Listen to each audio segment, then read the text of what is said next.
और कोई भी चीज़ एकदम से रिजल्ट नहीं देती है। आप सोचो ये एकदम से रिजल्ट देगा, एकदम से नहीं देगा। आप इसको 1 महीना फॉलो करिए तो आपको धीरे धीरे असर दिखेगा। ये आपको डिसाइड करना है कि आप पूरे दिन में केमिस्ट्री 2 घंटा कब पढ़ेंगे। आप 5:45 की जगह 6 बजे तक क्लास ले लीजिए। हम तो अब ऐसा टाइम टेबल बनाएंगे जिसमें 2 घंटे में सिलेबस हो जाएगा। जो स्टूडेंट बहुत ज़्यादा स्टडी आवर्स जिनके पास नहीं है बट वो मिनिमम आवर्स के साथ और कंसिस्टेंसी के साथ 11th को कंप्लीट करना चाहते हैं, ये रिवीजन प्लानर मैंने बनाया है उन स्टूडेंट को देखते हुए जो स्टूडेंट बहुत ज़्यादा स्टडी आवर्स जिनके पास नहीं है बट वो मिनिमम आवर्स के साथ और कंसिस्टेंसी के साथ 11th को कंप्लीट करना चाहते हैं।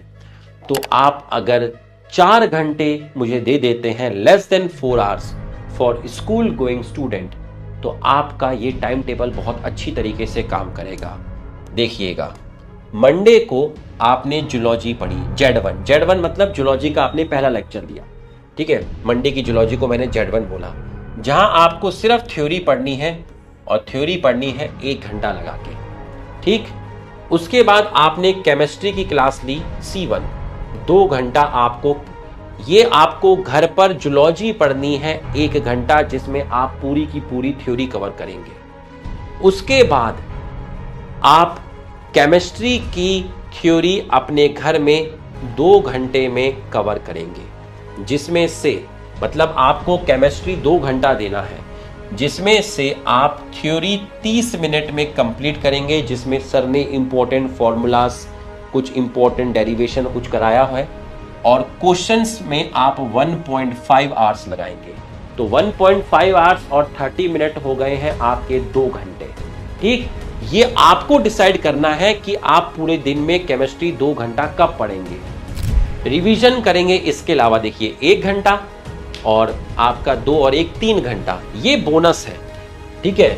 Z1 के क्वेश्चन सॉल्व करेंगे। यहां सिर्फ आपने थ्योरी पढ़ी थी, यहां आप 25 मिनट निकाल के जूलॉजी के क्वेश्चन सॉल्व करेंगे।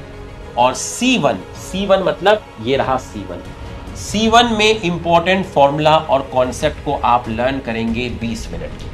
तो आप देख लीजिए 25 और 20 45, तो टोटल घंटे कितने हो गए आपके 2 3 घंटा 45 मिनट। यहां आपने 3 घंटा 45 मिनट की पढ़ाई करी है। ट्यूसडे को आप Z2 जूलॉजी पढ़ेंगे, जिसमें सिर्फ आप थ्योरी पढ़ेंगे 1 घंटा लगा के। उसके बाद केमिस्ट्री घर पे 2 घंटा पढ़ेंगे, जिसमें 30 मिनट आप थ्योरी फॉर्मूले वगैरह रिवाइज करेंगे और 1.5 घंटे में न्यूमेरिकल सॉल्व करेंगे। उसके बाद Z2 मतलब उसी दिन आपने यहाँ सिर्फ थ्योरी पढ़ी है, यहाँ 25 मिनट लगा के DBP और क्वेश्चन सॉल्व करिए। C2 ये वाला, यहाँ पर 20 मिनट लगाकर इंपॉर्टेंट फॉर्मूला और कॉन्सेप्ट को लर्न करिए। यहाँ आप P1 पढ़ेंगे फिजिक्स, ठीक है, तो पपी वगैरह सॉल्व करेंगे। इसमें 30 मिनट में आप पपी वगैरह की थ्योरी वगैरह इंपॉर्टेंट फॉर्मूला देखेंगे थ्योरी, और 1.5 घंटे में आप फिजिक्स के क्वेश्चन सॉल्व करेंगे। यहां आप C1 और C2 की थ्योरी पढ़ेंगे, रिवीजन करेंगे। C1 और C2 की थ्योरी का रिवीजन करेंगे 30 मिनट में। और C3 जो केमिस्ट्री का लेक्चर हुआ होगा उस दिन, तो वहां आप C3 को 1.5 घंटा पढ़ेंगे। और यहां आप Z1 और Z2 जो आपने मंडे ट्यूसडे में पढ़े थे, Z1 एंड Z2 का 15 मिनट में आप रिवीजन करेंगे। 15 मिनट में आप करेंगे रिवीजन। उसके बाद आप P2 पढ़ेंगे, 30 मिनट लगा के थ्योरी पढ़ेंगे और क्वेश्चंस करेंगे 1.5 घंटा। यहां आप बॉटनी पढ़ेंगे, उस दिन B1 सिर्फ थ्योरी पढ़ेंगे 1 घंटा। यहां फिर आप 20 मिनट अलग से निकालना रात के टाइम, B1 जो मैंने बॉटनी पढ़ाया 20 मिनट में उसके न्यूमेरिकल सॉल्व कर लेना, क्वेश्चन कर लेना। P1, ठीक है, P1 आपने यहां पढ़ा था वेडनेसडे को, तो P1 की थ्योरी रिवाइज कर लीजिए 15 मिनट में, सिर्फ थ्योरी रिवाइज करिए, क्वेश्चन तो आप पहले कर चुके हैं। फ्राइडे को P3 30 मिनट थ्योरी पढ़िए, फिर इसके लेक्चर जो हुआ P3 उसकी थ्योरी पढ़िए 30 मिनट में और क्वेश्चन 1.5 घंटे में सॉल्व करिए। यहां आप बॉटनी का दूसरा लेक्चर लिया, सिर्फ थ्योरी पढ़िए 1 घंटे में और फिर आप बॉटनी के क्वेश्चन सॉल्व करिए इसी लेक्चर के 20 मिनट में, जितने कर सकते हैं। P2 मतलब आपने P2 पढ़ा था कब, थर्सडे को, थ्योरी रिवाइज कर लीजिए 15 मिनट। सैटरडे संडे में आपकी क्लास नहीं होती है, ठीक, सैटरडे संडे में आपकी क्लास नहीं होती है।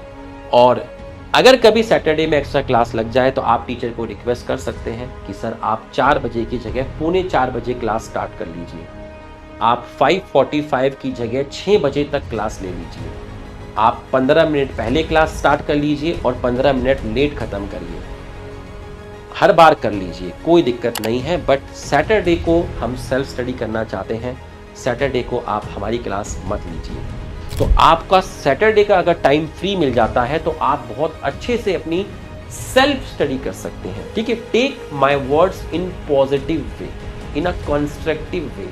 आई am very optimist kind of person, ठीक। P1, P2, P3 के क्वेश्चंस दबा के 2.5 घंटे कीजिए। सैटरडे को P1, P2, P3 के क्वेश्चन 2.5 घंटे लगा के, ये आपने पढ़ा P1, ये P2, ये P3, 2.5 घंटे लगाकर आप क्वेश्चन सॉल्व करिए। C1, C2, C3 के 2.5 घंटे लगा के क्वेश्चन प्रैक्टिस करिए। तो अगर क्लास नहीं है तो 5 घंटे आराम से पढ़ सकते हो। Z1, Z2 की थ्योरी और B1, B2 की थ्योरी क्वेश्चन सब 4 घंटे, 2 घंटा 2 घंटा रिवाइज करिए। तो आप देखिए एक मिनिमम ड्यूरेशन में भी आप बहुत अच्छा कर सकते हैं, बस आपकी कंसिस्टेंसी आपको चाहिए। तो ये चीज है भाई, देख पढ़ना तो पड़ेगा, चाहे 3 घंटे पढ़ो या 8 घंटे पढ़ो या 2 घंटे पढ़ो। 2 घंटे पढ़ सकता है तो पूरे साल 2 घंटे पढ़ना पड़ेगा।